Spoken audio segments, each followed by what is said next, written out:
An alien from Planet Happy comes to Earth to spread joy and wonder to the residents. What could possibly go wrong? Spiraken Manga Review, episode 564. Hello and welcome to another episode of the Spiraken Manga Review. I'm your host Zan, saying konnichiwa, aloha, buongiorno, and what's up? Hope you're doing good. Hope you're excited for another fun-filled episode of this awesome podcast you can find at www.spiraken.com. We're also on Facebook, Twitter, Instagram, Spotify, YouTube, and various other social media sites. Just type in SPIRAKN in the search bar and I'll guarantee you find us one way or the other.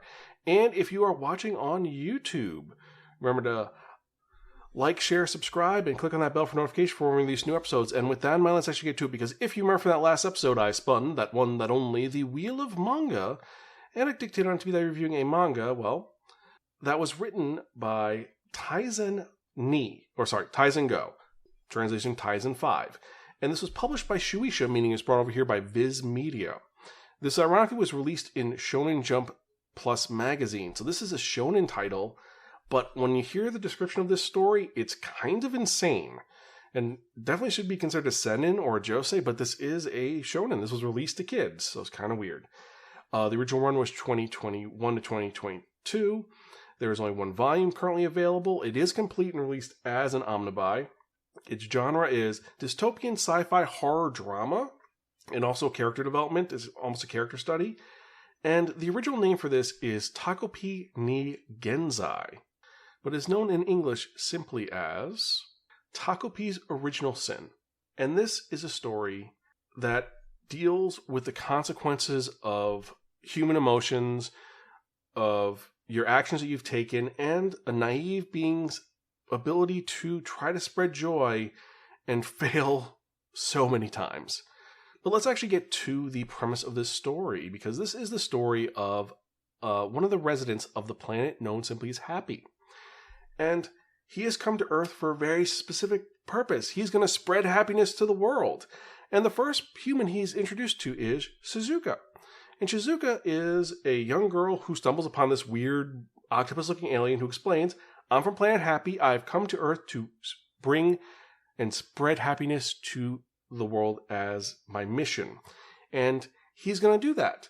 And he introduced himself to Shizuka, who doesn't look exactly happy to see him, but also isn't really happy because she's all disheveled. And eventually he says his name, which is impronounceable to the human tongue, so she ends up naming him Takopi, because he's looks like an octopus. Japanese word is tako, and at the end of every sentence he says P at the end of it, so Takopi, easy. And what he's going to do is he's going to spread happiness to the world, and Shizuka is the first person to meet him, and also the first person to name him. He is now saying, you're my friend, and I'm going to make you happy. That's my goal. I'm going to make you happy somehow. So I've got an idea. I'll use one of my wondrous gadgets to make you happy. Similar to Doraemon, he has an ability to pull out lots of weird, fun tools that could help anybody out. And the first thing he pulls out is the Happy Wings. The deal with the Happy Wings is that if you put them on, you can fly like a bird in the sky. Think of the bamboo copters from Doraemon, kind of like that. But Shizuka's like, I don't want to fly. It's not going to take me away from my problems, and more importantly, I don't believe it'll work. I don't believe in magic. That can't happen, which is really kind of sad. And so Takopi's like, oh, well, maybe she didn't want to fly because humans can fly already. That'll work. Now, Takopi is from a planet where everyone's perpetually happy. The worst thing that could happen is that if you get an argument with another Happyan, you're going to take his friend card, so he knows you're upset at him, and then you're going to talk about it. That's how it works. That's the most base form of antagonism on Planet Happy. He does not know anything else. He is super naive. And this gets into context the next day, because the next day he sees Shizuka again, and a bunch of her classmates show up, and she immediately hides, grabs Takopi, hides. And he hears these kids talking about the horrible thing they did to their classmate. How they wrote, well, I'm going to be frank, slut and go away trash and cockroach on her stuff. And also threw away her writing board. And Takopi's like, oh, are those your friends? And she's like, no, they're not my friends, they're my classmates. And, well, Takopi doesn't understand. He's like, oh, there must have been an argument. Maybe you guys were fighting. I know. I have an idea. I will use the best thing ever to make your day better. And that is the Happy Camera. The Happy Camera is able to create joyful moments for you. It'll take a shot of your most joyful moment. So essentially it's a camera. And also has another ability. But She's like, no, this isn't going to work. Magic doesn't work for me. So for the next week, he tries different gadgets, every single one. None of them work. She's not interested. Until Takopi finds out that there is something that brings Shizuka joy. It's her dog, Chappie. And Chappie is her best friend. It's a gift from her dad, because apparently her dad and her mom don't live together anymore. When we see their house is completely trashed, and obviously mom is not around for reasons, which they get into later. But Chappie is the most important thing to her, and she loves it. And Takopi really tries and makes her happy. And sees her smile for the first time, like, oh, maybe this will work. I can do something with this. And, well, eventually when he brings it up, he sees her so happy.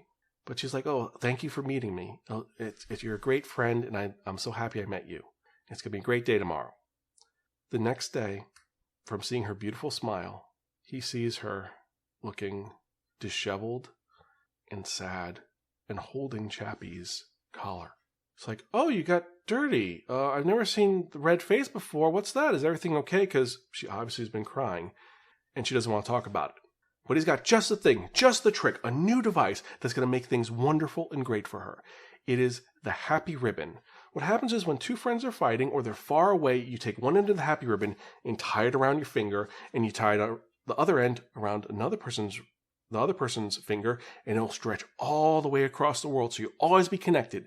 So it's essentially a rope that stretches forever. Shizuka's like, oh, may I borrow that?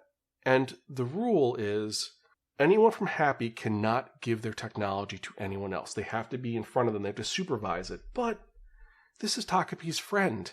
The last time I saw Happy was yesterday, and something's bothering her, so he's going to try to make her happy with this tool. And that's what's going to work. That'll make her feel better. And that's what he does. And this is where things go wrong, because he says, fine, borrow it. And the next day, Shizuka doesn't come to their meeting spot. And he's kind of confused, so he goes to her house, because he knows where her house is. Because she also fed him food. She fed him food. She was his friend. She fed him food. Eventually they were friends. Like, he's a pet. And he ends up going to Shizuka's house, where the lights are off. And he sees something odd. He sees that, Shizuka used the happy ribbon incorrectly.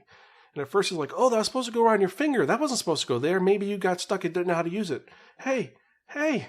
Shizuka does not wake up. Shizuka has taken a exit from this life.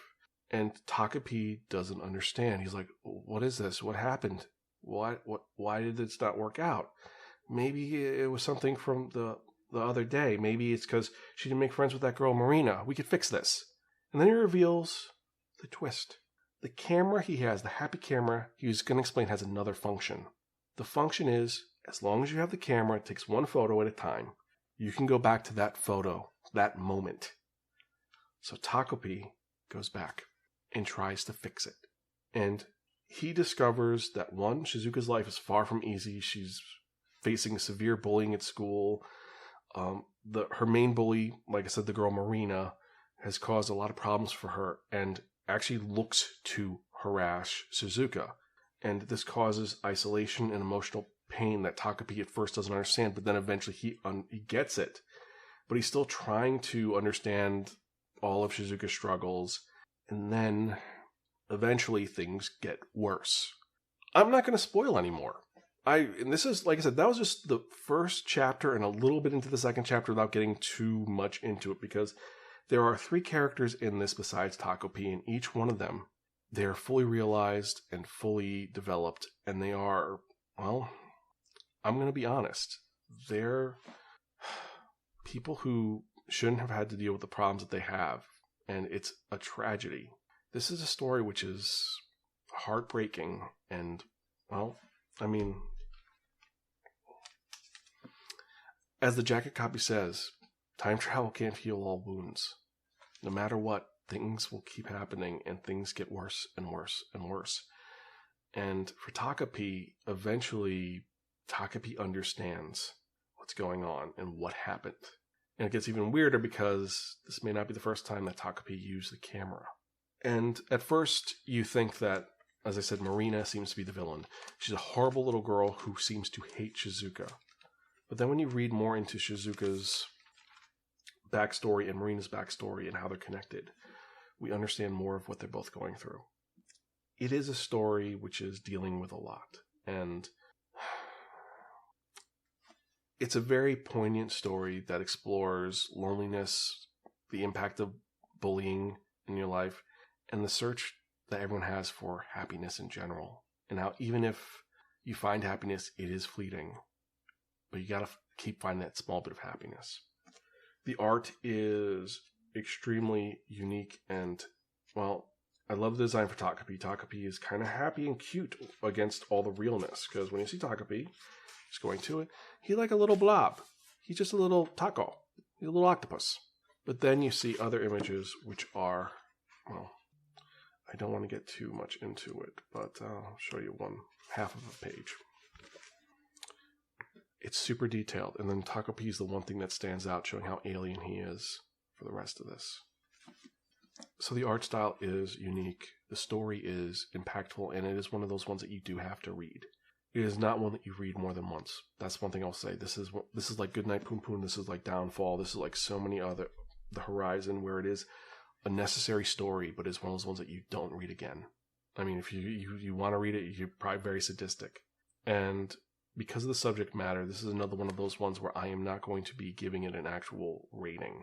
This is an important manga to read, and it is one which is,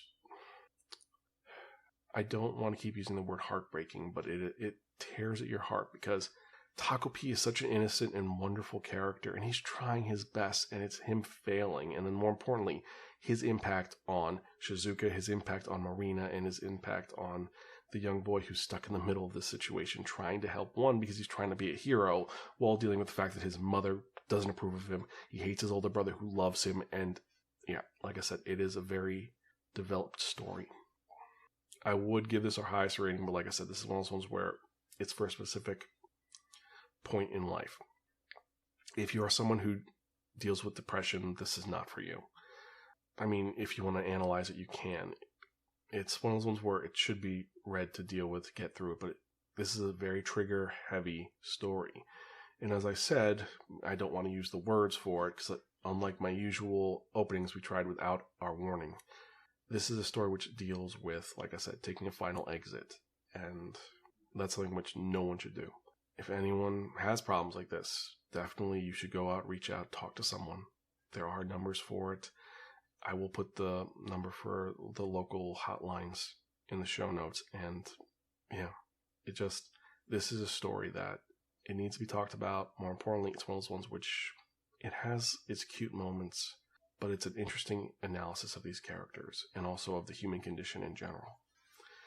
So if you've read this and you agree with me or you disagree with me, you can email me personally at Xan, that's Xan @Spiraken.com, or you can X me at Spiraken, or you can leave a comment down below in the show notes if you're watching on YouTube or at Spiraken.com. And for our random question of the week, we got a pretty good one that's going to go on, and that is going to be, well, should Takopi have tried to change time when the initial thing happened? Should he have tried to fix it, or should he have just kept going on? I mean, the thing is that no matter what, Shizuka was his friend. She gave him food. And after everything, that still was the point, is that she was his friend. But should Takopi have tried to change time? That is the question. I want to go further into this, but I don't think I will. So, with that in mind, let's actually go to the manga releases for the week. And for this week, we've got some great titles and some weird ones. Starting off from the top, we have Ascension of a Bookworm, Part 5, Volume 4, and this is the light novel. Then from here, we've got Adam the Beginning, Volume 8, Bite Maker, The King's Omega, Volume 11, Case Closed, Volume 91. This is an ebook. This is not released as a digital release, unfortunately. We have Cinderella Closet, Volume 6, The Darwin Incident, Volume 6, Delinquent Daddy and Tender Teacher, Volume 4, Four Leaf Clovers, Devil's Candy, Volume 4, Disney Twisted Wonderland, Volume 4, and I just heard this got an anime adaptation coming out, so that's pretty unique. A lot of people are picking this up and are excited about this weird series, but anyway, I digress. You have the Fire Force Manga Box Set Volume 1, which is volumes 1 to 6 of the series, and the Omnibus 11, which is volumes 31 to 32. Fly Me to the Moon, volume 24. Full Metal Panic Short Stories, the collector's edition to the light novel collection series, has been released. Helk, volume 10. Hitorajime My Hero Manga Set 1, which is volumes 1 to 6. Amnon Incubus, volume 5. Moonlight in the Clear Moonlight Dusk, volume 7. The Kirby Manga Mania, volume 7. Komi Can't Communicate, volume 30. Loner Life in Another World, volume 9. This is the light novel, not the manga. A Man and His Cat, the picture book. This is a hardcover that is essentially drawn from the point of view of Fukumaru. Really cute. Then we have Momo, the Blood Taker, volume 9. My Name is Zero, volume 1. Naruto Konoha's Story, The Steam Ninja Scrolls, the manga, volume 1. Other Side Picnic, volume 10. Other Side Picnic Omnibus 4.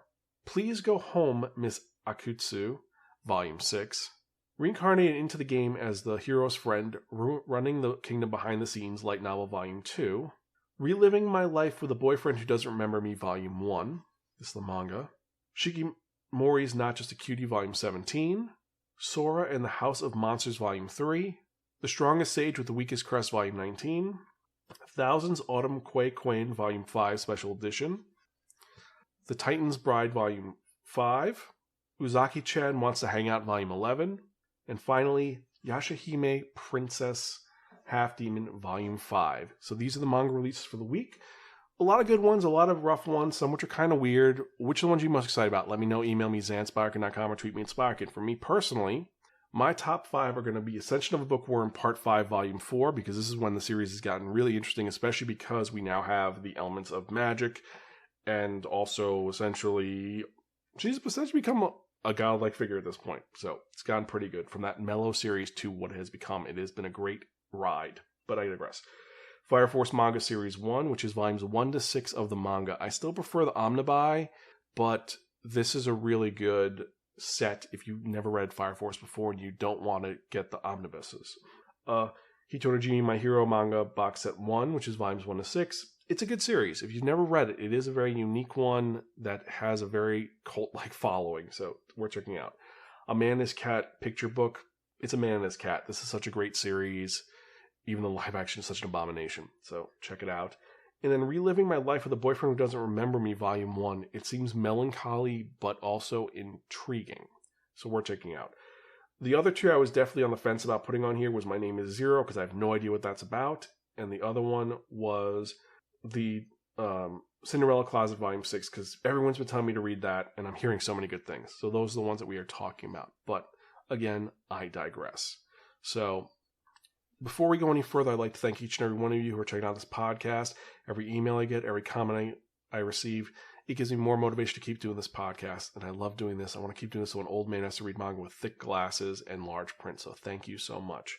Definitely like, share, subscribe, tell your friends about this. And just letting you know, I will be at Otakon. 3 of my panels have been accepted. What 3? Well, 30 years of horror and anime manga, which I'm very excited about because I'm going to be going over 30 years because this is the 30th anniversary of Otakon. And actually the first one I ever went to was the 20th anniversary. So kind of cool going back 10 years completely. We have that. We have manga recommendations for grown-up from the past 30 years. Again, going with that. And last but not least, Happily Ever After, Wedded Bliss in anime and manga. And Greta is going to be going to Otakon with me. So that should be great. But I digress. So with that in mind, let's actually get to the part that you have all been waiting for. The most popular part of this podcast. And what are we talking about? We are talking about that one, that only. The Wheel of Manga! Yes, friends, the Wheel of Manga, except no substitute. Now, what is the Wheel of Manga? The Wheel of Manga is a Wheel of Fortune with 10 slots on it. What I've done is I've assigned a manga title to each of the 10 slots. So we're going to spin the wheel. Whatever number it lands on, the manga that's in that spot is what I'm going to review in the next episode of the Spiraken Manga Review, episode 565. Also, let me know what you thought about this opening where I did it without the actual warning intro. Do you like it? Do you not like it? Let me know. But let's spin and see what we're going to review, shall we?